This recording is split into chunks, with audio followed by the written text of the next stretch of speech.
Hi everyone, this is Sharon Vornholt with the Louisville Gals Real Estate Blog, and I wanted to make a quick video today to talk about the 5 things that you need to know about investing in probates.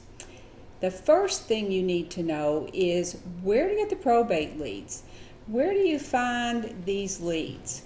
And this is also the most challenging aspect of the niche. So this is what I would recommend that you do, and that is to call your local probate court. Now, don't confuse that with calling circuit court or one of the other places like that. It must specifically be the probate court. They should be able to tell you if there's a list published in your area. Now, sometimes you'll get a person that just doesn't know, but I would just recommend you call back. So you have to determine where you get the probate leads. Now, in some areas you can get them online. In other areas, there'll be services that will get the leads for you. The worst case scenario is that you have to actually go down to the probate court and pull those leads, which is very cumbersome, but that is very worthwhile to get those names. Now, number 2 is once you get those leads, you have to understand that you need to approach these folks a little bit differently. By the very nature of probate, someone has passed away. So everything from your direct mail piece to the way you interact with these folks, you need to do with a little bit more care.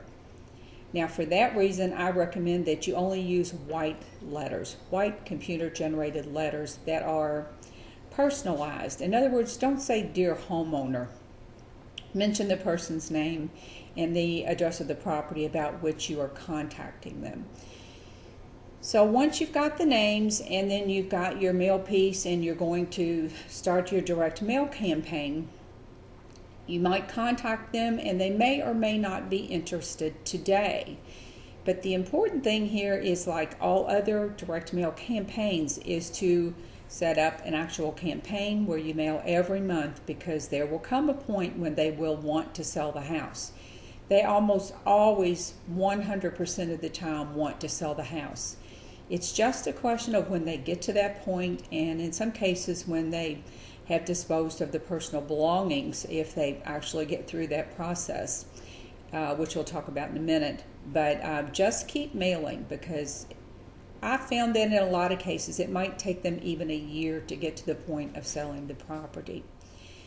Now, number 4 is something that I think that you should always do, and that is to offer to help them clean out the house. Folks get hung up on this step, and oftentimes that's the sole reason they haven't sold the property.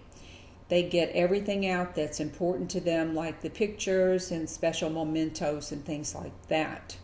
Then they're left with all of this stuff and they just don't know what to do with it. So if you put in your offer, and I always do this, I offer to clean out the house, to finish that process for them, and I just figure that in my offer. And oftentimes that's the one thing that's needed to make them to move forward. And number 5, the last thing, which I think is actually one of the most important aspects, is to send those folks a thank you note when you've looked at their home. Now, if they haven't taken your offer, that's especially important that you send them the thank you note. You want to leave the door open for them to call you back when they're ready. Now, if you made an offer and they didn't accept your offer, still follow up with a note and say, "I know we weren't able to reach an agreement at this point in time, but if your situation changes, I'll be here. Contact me and we can talk about buying the house." If they sold you the house, then that's a no-brainer. Send them a thank you note with a business card and let them know that you like referrals and that you would appreciate it if they would refer you to anyone that they might know that has a house to sell. So that's kind of it in a nutshell. 5 tips for working with probates that'll make you stand out from the rest of your competition. This is Sharon Vornholt with the Louisville Gals Real Estate Blog.